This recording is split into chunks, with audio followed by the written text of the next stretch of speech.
This is Laura DeFranco, holistic physical therapist and owner of Brave Healer Productions. I'm excited to bring you my new holistic healing series where you're going to learn from the experts what it means to live fiercely alive, mind, body, and soul. I invite you now to take a breath, relax, and feel the vibe of the words my guest has to share with you today. Welcome, everybody. I am so grateful that you're here watching in, tuning into the show, something like that, right? Where I am bringing you the holistic health information that will change your wellness game. I'm excited to have a chat with Dr. Erika Putnam today, and we're going to talk about doing yoga the safe way. Dr. Erika Putnam is a holistic chiropractor at The Bend in Whitefish, Montana. She has over 25 years of experience in chiropractic and holds a 500-hour yoga instructor certification. She is also one of the contributing authors to the Ultimate Guide to Self-Healing Techniques book, and she is writing her own book about yoga for students and teachers, about not hurting yourself in yoga as a practice and an attitude. And of course, you guys are going to be able to explore her on her website down in those show notes later. Don't forget to do that. She's at thebend@whitefish.com. Welcome, Erika. Hi, Laura. Thanks for having me.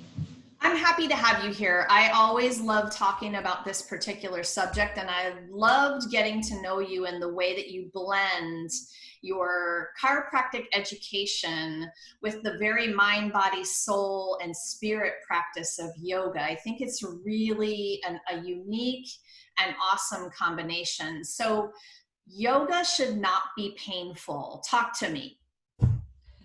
No, yoga should not be painful at all. I think that's the whole point of yoga, is actually somehow to explore the body and find a way to find ease. And so I think oftentimes people don't even know how to explore the body. So I see yoga as a really good way to connect first, and then to explore second and third, to find a place of ease.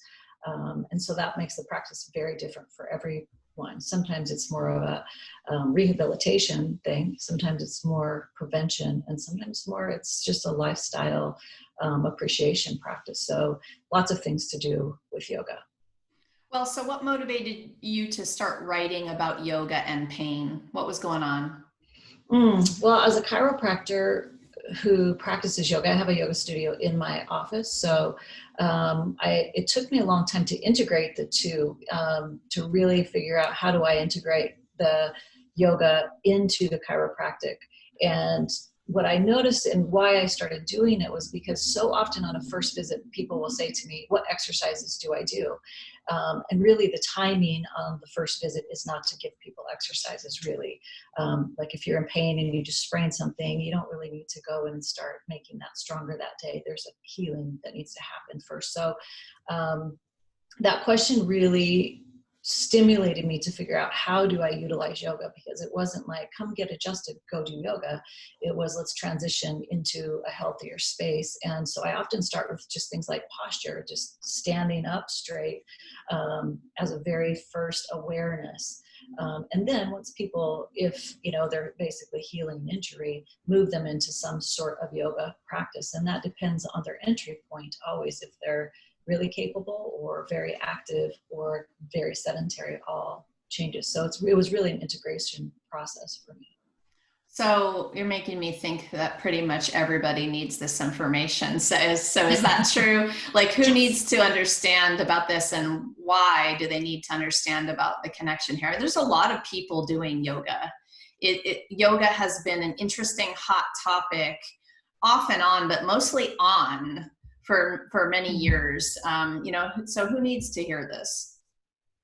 Well, I guess I break yoga down differently than a lot of yoga practitioners. So I really look at it from a point of just neutral posture. If we could get people there, we would be better. So, our lifestyle is in front of us, our eyes are in front of us. So a lot of times if we can just get people to strengthen postural muscles, and yoga tends to be all about posture. There's a lot of yoga that's about alignment, that's about posture. I don't necessarily see yoga quite like that, but I think it's a really great place to start. So even if you're having the conversation in your head, I should have better posture, you probably could benefit from yoga, even if it's just an awareness of where is my body in space. I don't necessarily think standing on your head or doing amazing poses is what yoga is all about. So I think people need to understand there's easier yoga practices, and certainly there are strong yoga practices. I actually love how you just tied it into posture, because that was a really simple way for me to understand if that's an activity that I could benefit from. There's so many of us behind computers now more than ever, of course. But if you've had a problem with that, or you look in the mirror and you realize, you know, your head's like forward, or you're hunched over your computer all day, like, okay, yoga.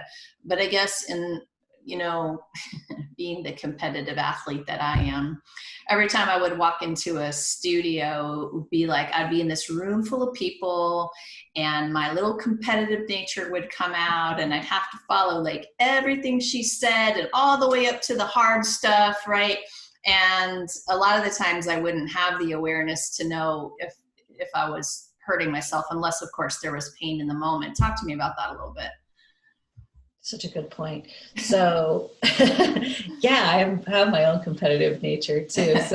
So there, I think that's where the awareness comes in, that you have to, you know, one of the things about yoga is being really clear on intention. So if you can clarify your intention that this is a healthy practice within your limits, pushing your boundaries, that's a different kind of practice than this is me performing for a teacher or trying to be as good as the guy next to me. And so much of that is just comes down to individual respect and knowing your body. So for me, that's where I like people to start with intention and then move forward. So that those two can blend, really. Yeah, of course, as I got older and wiser, that competitive thing sort of faded a little bit. And I understood that if I was going to be like that, then I was actually risking injury. You know, there's actually a question I've been meaning to ask you too, because I really specifically remember a hot yoga class. And while I loved working out warm like that, like my body would thrive a little warmer, right? So walking in that hot room and just the sweat starting to go, I absolutely loved it. But it allowed me to take my joints literally a little further than I think they were meant to go. Like I could tell in the moment with the body awareness I do practice that I was going sort of way further than usual. And I thought, whoa, this is awesome, until later when, you know, so what about that thing where you might be actually a little numb to that in the moment? Like, so then what's the other kind of sign or the tip you can give people to know that they're going maybe a little too far if it's not pain in the moment? Do you get the question? I think so. I think that also goes back to whenever I teach teachers, like when I teach anatomy to yoga teachers, I always try and ask them the question, what are you doing and why are you doing it anyway? Right? Why are you teaching this pose to begin with? And I think that often yoga teachers support the idea, or students believe the idea of yoga is flexibility. And so they think that taking those joints to those extremes is good for them, when really what's best for a joint, I think to some degree, is to be able to pull back out of that extreme to a certain degree. So you build strength and flexibility. So where are you trying to build flexibility in which part of the muscle? Because our joints themselves don't need that flexibility. It's the muscles that need flexibility. So I kind of think it's really a little bit of an educational piece of understanding, why are you doing this anyway? And to me, that's a yoga teacher's job, right? Like, here's maybe where you could feel this, or how you should feel this, or how you pull back out of a pose to some degree.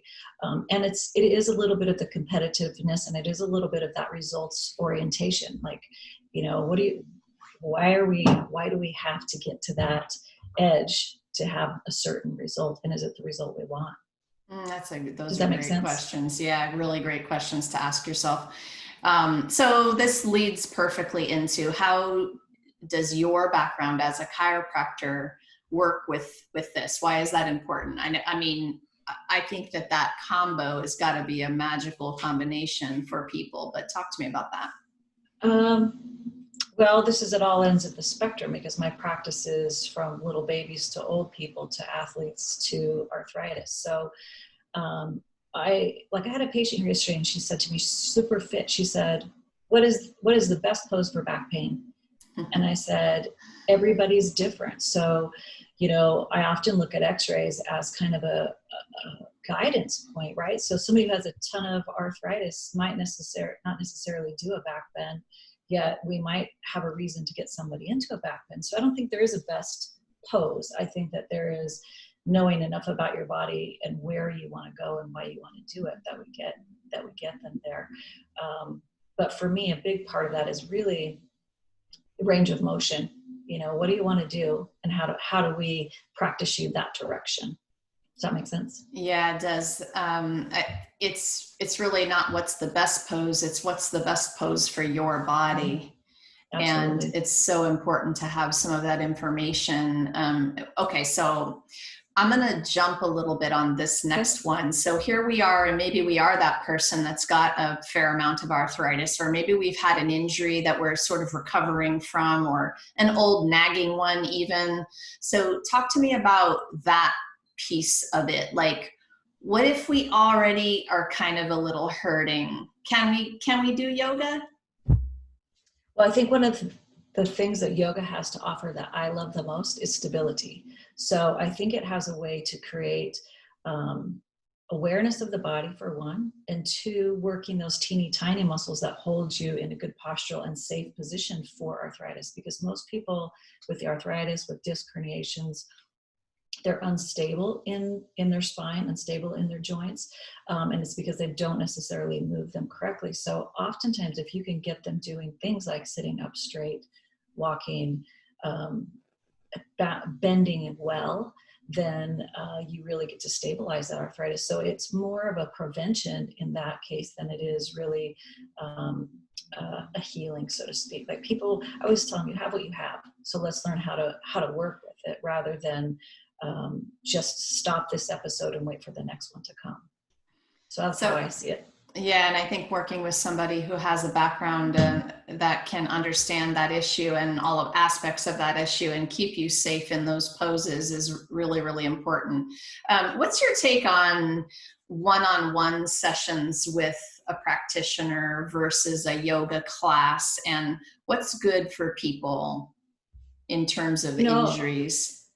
I'm really loving one-on-one these days. I've been able to do a lot more of it just because of the nature of the COVID. And what I see, what's the benefit of it is that the conversation that we can have in a treatment room, or the little bit of movement I can see in a treatment room, is very different than when I get them on a mat and I say, okay, show me a plank. And I see their shoulders are weak. I see that their butt is sloping. I see different things like that. So actually being able to see it and then offer them a corrective movement to see if they can connect that body part, because oftentimes you'll say, lift your belly, and they lift their butt, or something like that. So one-on-one, you really can get in there and help them find that body awareness. And I don't necessarily like to do that in a class full of 20 people. For one, I don't know if it's invasive. I don't know if they want it. I don't know if they have pain. So I don't find myself correcting people very much. And part of that is because I also don't believe there's perfect alignment. So if I go around and say, you need to do it like this, that might not be right for that person. So one-on-one has a lot of benefits. And to me, the whole point of that is learn how to do it that in a way that feels good, and then take that to your yoga class. So they don't have to come to me all the time, but they have a better awareness when they are in their own classes, for sure. I love that. I love that as a strategy for people who have had some pain, but they love their yoga. Mm-hmm. And they either want to get back to it. They're not really sure how, but yeah, I love that. It's really, really nice to have the feedback with somebody's eyes watching and keeping you safe right in the moment, things you can't see, things you maybe aren't feeling. So I like hearing you describe that. The other part of that too, like you just mentioned, is that oftentimes when you're in a one-on-one session, they can exactly pinpoint where they have pain. It's when I do this, right? So they might not feel it until just that one moment. And then you can correct that one moment. So offer a suggestion. Let's don't do that. Let's try this. But you can't do that in a class because it is often just a range of motion that is uncomfortable or pain producing. So do you remember back to when you very first started your own yoga practice? Like tell us a little bit about your own story and how you started to get inspired by yoga in general. Well, you'll like this, Laura, that I actually went to a writing retreat and they were doing yoga, and everybody else went to the yoga retreat where they were doing writing, but but I went for the writing. And the yoga, I actually arrived at the retreat the day after my divorce was final. And so I, go to write, but then I would go to yoga and I would just cry the whole class. And so it was very touching to me and it was very healing for me. But it also, because I'm a chiropractor, I was really aware of where my body was needing some support.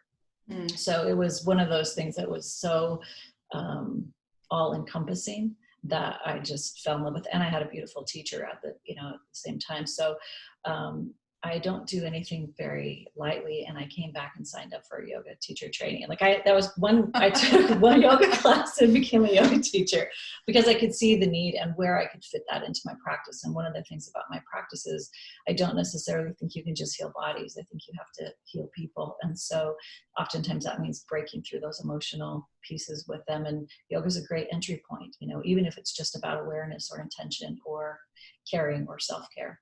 So I love that you're talking about this. I've also had tears in a yoga class before, and I wonder if maybe we could talk about that emotional piece for a moment.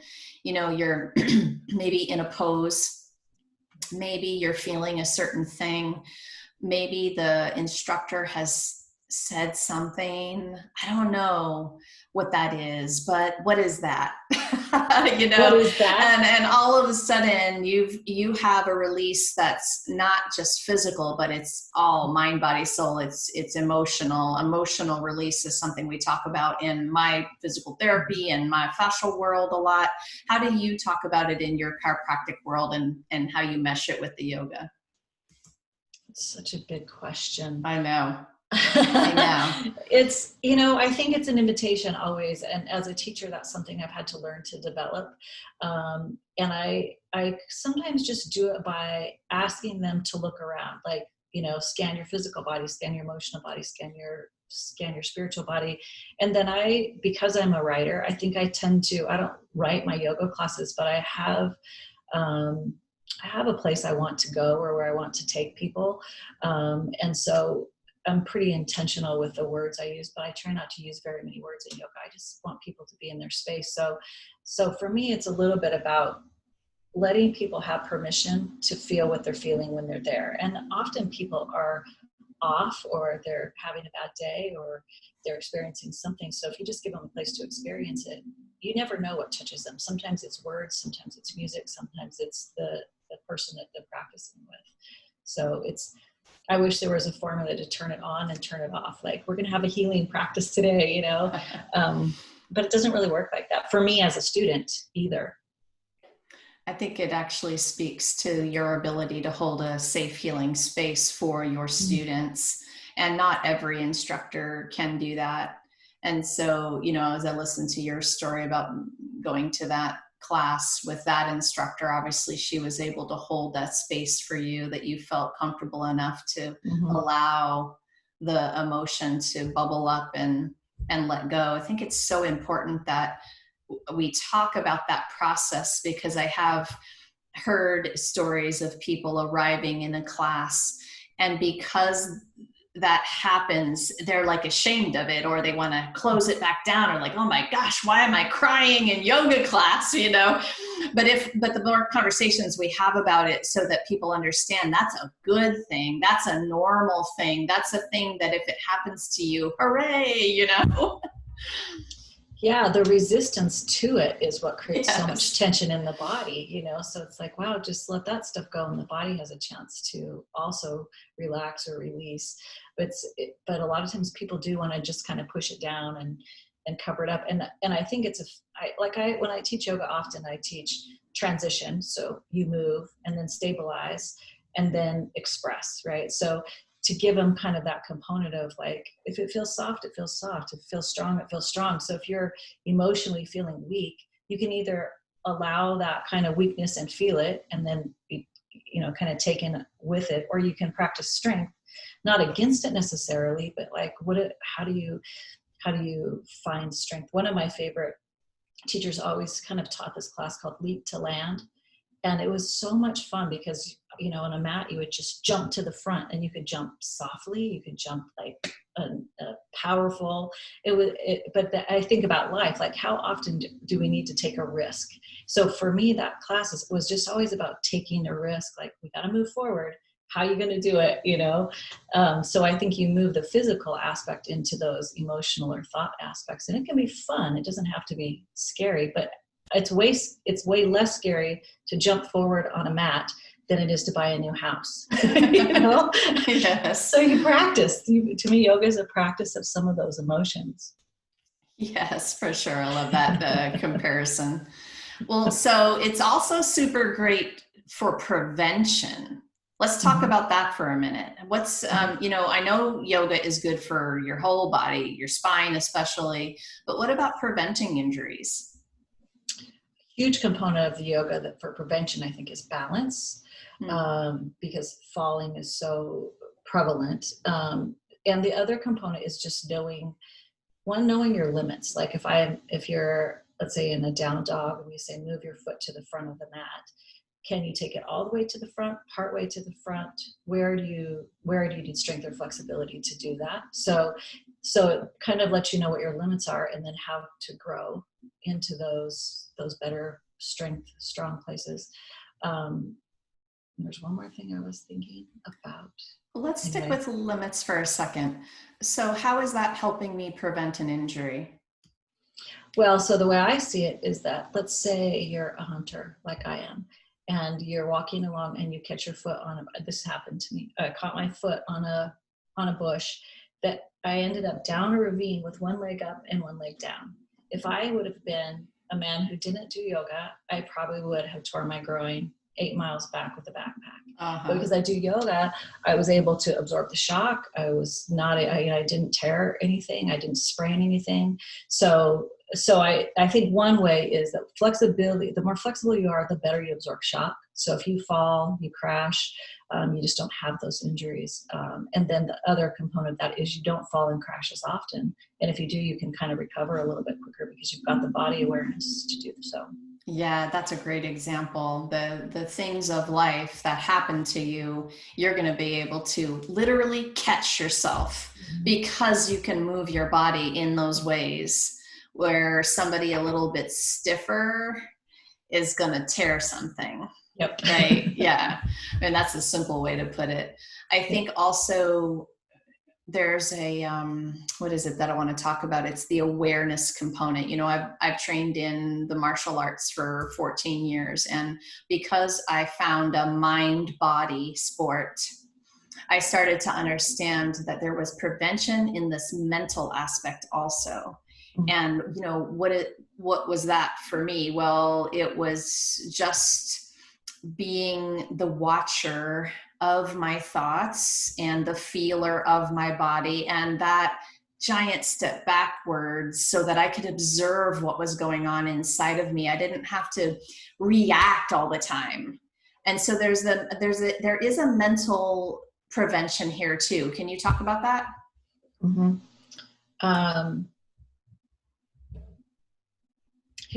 There's so many ways to talk about that, but one of them would be just this: how do I, right? So if let's say you're standing there and the cue is move back to down dog, there's so many ways that you can do that. You can do it angrily because you're being bossed around. You can do it subserviently because you're being bossed around. You can do it gracefully because you care about how you move. You can do it with caution because you have an injury. So I think the awareness of how we even do it and why we're even doing it, let you practice. And if you kind of know what you're up against in life and you practice things that way, like how do you move? How do you be with the movement? is that kind of what you're speaking about? Yeah, that's a great way to talk about it. You're right. There are so many different ways to talk about that piece of it. I just think that piece is so important in terms of prevention.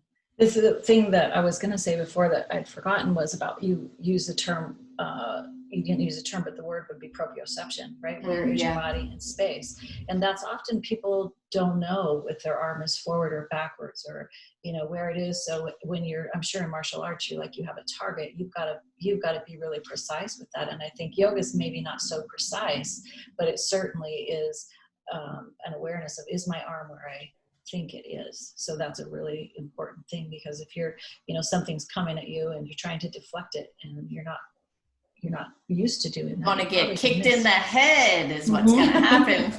Yeah, that's so important. The proprioception, and that's not a word everybody hears, unless you are anatomy geeks like Erika and I, and you understand it. But yeah, you're right. And that's a piece. I remember in class, we would be in a pose wherever the arms were, like same for yoga, right? And he would freeze. We would play the freeze game. And he would say to hold the position, whatever it was.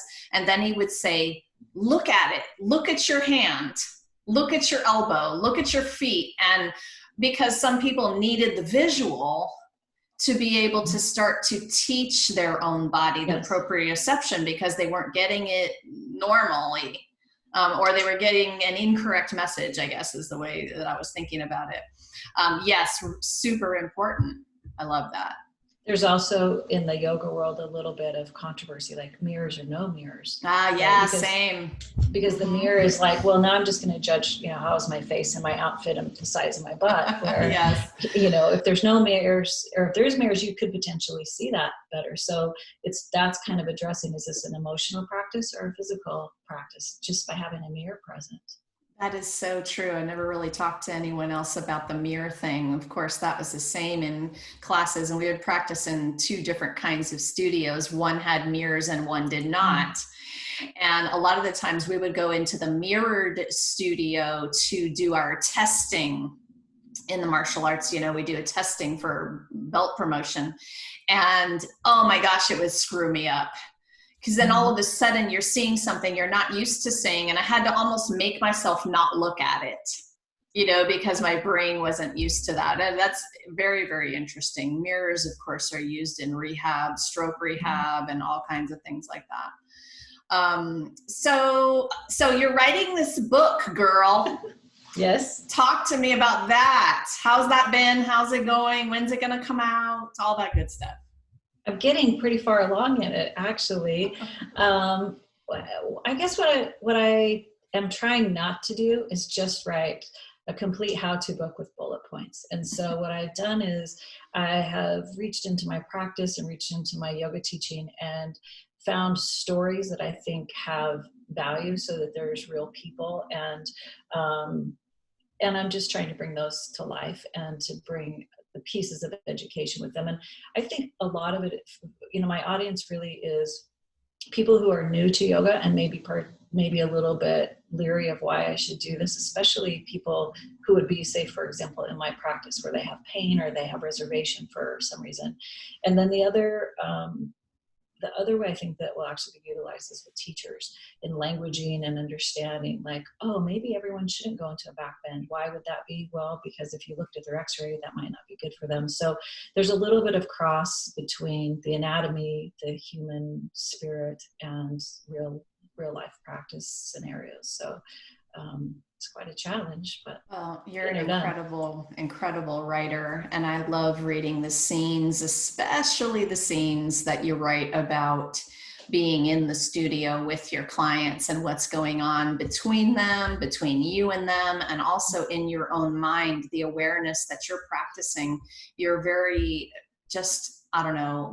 you're a badass because you're allowing us in your mind to understand the process. And so for teachers, you guys, if anyone is listening and you're wannabe yoga teacher, current yoga teacher, this book, go get on Erika's email list right now and get the announcements about this book, because it's going to be a really, really big gift to you in terms of that one piece, that awareness that you offer. I think is such a gift. So can't wait for that one to come out. You're going to have to let us know. And then when it comes out, we're going to do a whole nother interview on the book. Thank you. Okay, so maybe for those students, maybe especially the students right now, talk about some tips for how to be a good yoga student. Show up to class. That's always the first one. That's number one. Always the first one. How to be a good yoga student. I think to some degree, mostly be clear about why you're there. Because no matter what the teacher says, you do your own yoga. I had a lady one time in my practice in Idaho, and she was about 6 years old, and she'd been to all kinds of teachers and practices. And one day she came in late, and she said, "Who's teaching?" And I said, "So-and-so." And she kind of made this face like, "Not my favorite teacher." And she said, "It's all yoga." And she just put a big smile on her face and went there. And I was like, that is so great, because what she realized was that it kind of doesn't matter what the teacher says, that you're there, you know why you're there. They are going to lead you enough to do some good stuff. And so take yourself on. Don't make it be about being, any particular yoga class. And also saying that, I think that people should search for their own teacher, right? Like go take 15 classes and find one that really inspires you or is kind of your speed. Because too often we do things and go like, I tried yoga, didn't like it. Mm-hmm. And I think that there is really some yoga for everyone, but you have to take an active role in saying, well, why would I want yoga? I need to be more flexible. Find that teacher. I love that advice. And if you're one of those people who like tried it and, didn't work out and you decided not to try it again, oh my goodness, there are so many different teachers out there, go try it again, try a different kind of class, try a different teacher. Yes, yes, yes. I love that advice. Actually, that's great advice for anything in life too, because sometimes we try something, it doesn't work. And so then we quit. We think, oh, okay, I've done that. And now there's no more opportunities, right? But that is so not true. I really feel that way about chiropractic too. It's like there's so many different styles and so many different approaches and so many best fits. And so I think that, if you say I tried chiropractic and it didn't work for me, well, there's a lot of other chiropractic and there's a lot of other healthcare practitioners. So, I always feel bad when people sort of give up hope on their bodies. Like it's really an amazing, miraculous machine, but we got to get out of our own way. And so however you do that, whether it's yoga or running or a PT or chiropractor, right? Make your health important. To me, that's really, really what we need to do. And I'm never offended by someone who doesn't like my class or my chiropractic. It's like, I don't care, but go find somebody, get some help. Yeah, that's awesome. Thank you for that. So I got one last question for you today, and I think it's one that you've probably heard before, but tell me something you love to do so much you lose track of time when you're not in the yoga studio. You already know this answer, I'm sure. Actually, they're competing. These are competing answers. Okay. One is writing. I can get lost in writing for hours and am always completely enthralled and pleased with how that goes. And the other is being in the woods. Like I can walk in the woods for hours with my dogs and look at nature and be gone in that for hours. So I would take either of those and be completely satisfied. That's beautiful. I often combine both of those. I'll bring my notebook into the woods and we'll do both things. I love that. Oh my goodness. Erika, thank you so much for what you're doing in the world and for being here today to share it with everybody. Absolutely. Thanks for having me. So y'all, you're going to go explore Erika's website at thebend@whitefish.com. I've hooked you up down there in the show notes and, go explore, read a few things. Erika blogs. She has some amazing tips and tricks and stories in those blogs. And of course, you're going to want to understand when that beautiful new book comes out. And lastly today, you guys, I'm just going to finish with like one of my favorite questions ever. And that is, what if there's something you haven't learned yet about yoga that will change everything? Erika is one of those people that is going to make that happen. Thanks, everybody. See you next time.